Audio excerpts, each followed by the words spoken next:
welcome to another episode of the Adrienne Ross Show, the basketball edition. Listen, Fever fans, it's becoming more and more likely. I want to say obvious, but not quite obvious, but it's becoming more and more likely that the Indiana Fever is going to have a new head coach by the name of Stephanie White. All kinds of talk about it. I know that there are people who are watching me right now who say, absolutely, I won't believe it until I see it. And I got you. Nothing wrong with that. I know that there are people watching who are excited about that possibility or the likelihood of that. I also know that there are people who are upset about that. They don't want Stephanie White anywhere near the Indiana Fever. I get it all. And I share some of your concerns. I know that there are people who will point back to how Connecticut Sun played. And of course, when Stephanie White is the head coach, they're pointing at her. I shared some thoughts with you that some people had shared with me in the video I did yesterday, which was Monday. So, take that for what it's worth. And I'm speculating, as we all are. We're all speculating throughout this whole thing, but that's what you do in sports. You speculate. So we're going to speculate. So I get that part. I also watched Nation last night, and he's not a fan of Stephanie White coming in, and he pointed to some comments Stephanie White made after the Connecticut Sun eliminated the Indiana Fever in the playoffs, and Alyssa Thomas gets up there sitting alongside Dejanay Carrington and tried to make the Fever fans the problem with the world and the whole racism stuff and the whole thing, which was ridiculous.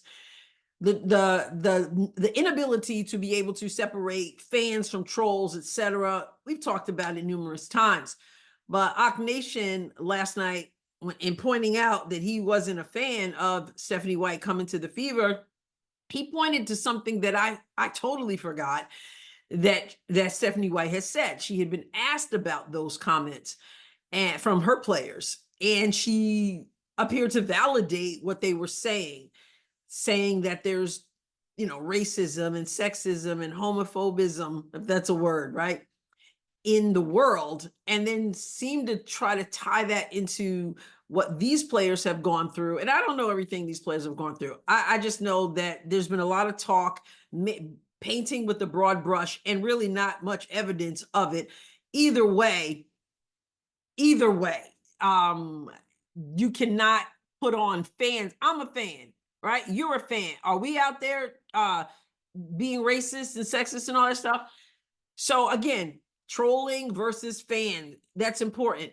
Stephanie White sort of, when he brought those comments back, I remember that I was not happy with those comments. I had forgotten about those comments. And when I listened to them again on his show last night, it was like she was trying to thread a needle. It's like she was saying, yeah, this stuff is inexcusable. At the same time, she was distinguishing that from reality and pointing out that there are trolls.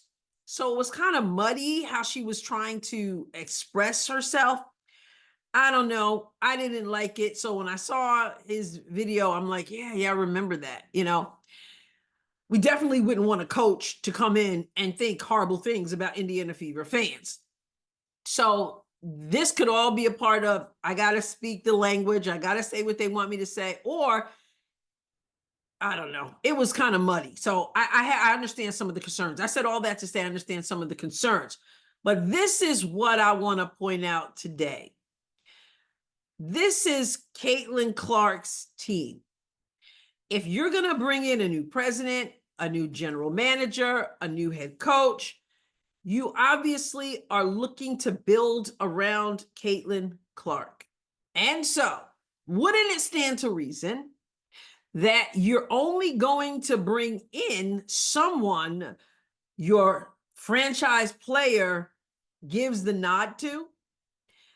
This made me think about a movie. You might be familiar with the movie. It was hokey and corny as all get out, but I watched it a million times back in the day. Groundhog Day with Bill Murray. You remember that? He had a huge big head, right? His ego was off the charts. And then there's this little snippet from the movie. I'll play it a few times for effect. Keep the talent happy. Keep the talent happy. Keep the talent happy. Such a little line there. Keep the talent happy. Now, he was not so much the talent as he thought he was, but of course, Caitlin Clark is the talent. And that little rule that you hear in business, in music, in acting, the whole thing, keep the talent happy. Unwritten rule, a rule nonetheless. Who's the talent on the Indiana Fever? Who they're building around? Caitlin Clark. To keep the talent happy, you want to consult the talent, I imagine. So whatever concerns we might have about Stephanie White, if she's the one, or about whomever else comes in, Caitlin Clark is the talent, and the Indiana Fever decided that they're committed to keeping her happy. So if that means new president, if that means new GM, if that means new head coach, keep the talent happy. So what do you have to do? Consult the talent. So this is what I feel. Now, Caitlin is 22 years old, so she might not be as dialed into the comments that Stephanie White said and whether Stephanie White is woke. And she might not be dialed in. What she's dialed into is, I want a coach who has a great mind for the sport, and I want to win. So she might not be thinking the things that many of us are thinking. But again, you're going to consult the star, I imagine, for a major move. I think maybe should make some people feel a little bit better who are not feeling so comfortable about the possibility of Stephanie White becoming the Indiana Fever head coach. Keep the talent happy. And what has the talent said in the past, in the beginning of the season, after her first game, her professional debut? What has the talent, Caitlin Clark, said about Stephanie White?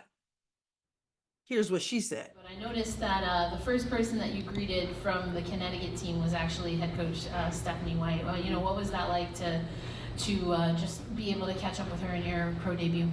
Yeah, she's obviously called a lot of my games all throughout college, and I just think she has a really great basketball mind. I think she's done a great job calling college games. It's been great to see her on NBA games. I think what she's done is she's obviously, she's been a trailblazer, honestly. I think she's always been somebody that's been supportive of my game, and it's been fun to talk to her at shoot-arounds throughout my college career, and always been really supportive. And so I think the biggest thing is just it's fun to go against her now for my first time after her calling a lot of my games. Now I get to play against her, so I think that's going to be a lot of fun for the both of us. Obviously, she knows that Stephanie White is familiar with her game. She called the games. She knows the game. She calls the game. She's called Caitlin Clark's college games. She's familiar with Caitlin. They have a cordial relationship at the least. They communicate. She was the first person Caitlin went to speak to when they squared off in the initial game of the season. So Caitlin's familiar with her, speaks highly of her. What about how she speaks of Caitlin? I already showed yesterday how she was the first person I had heard early in the season speak up and say, Caitlin's going to be fine, when everybody was all like Caitlin wasn't going to be able to make it in the WNBA. And she said, she's going to be fine. It's 2 games. Chill out. I already played that. But what did she have to say about the talent when she was calling games when Caitlin was at Iowa? High praise. Look, and the way that you make it hard on her, and she's seen it all year long, is physicality. It's closing up the gap. You cannot give her any space because she's going to make you pay. And Pam, look, all season long, it's like, who do we compare her to, right? Because we've never seen a women's basketball player like Caitlin Clark. So she obviously has eyeballs on Caitlin's game. She's calling the games. She obviously recognizes that she is a special talent, the likes of which have we seen? She realizes that. So if she steps into this role, she's stepping into this role, recognizing something that Chris decides, I believe admittedly did not realize. And that is what you have to work with here. And to be able to build a team around Caitlin Clark. Because if you recognize that you've never seen a player like this, you don't build the team around somebody who's not the franchise player, who's not the player you've never seen anything like or anyone like before. So again, keep the talent happy.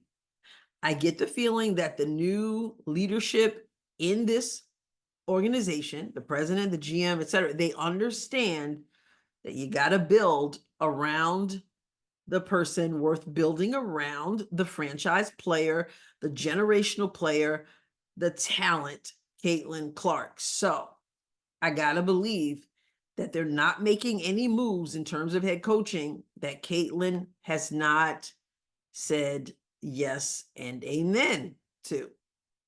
For those of you who don't know what amen means, it means so be it. So if Caitlin said amen, so be it, then so it be. And it is what it is. Again, we're all speculating. We don't know, but guys, it's looking pretty much like it's just a matter of time. But if not, we'll see. Because the bottom line is that they're going to keep the talent happy. Let us know what you think in the comments. Be sure to subscribe to the channel if you've not done so. I'll catch you next time, God willing. God bless you abundantly.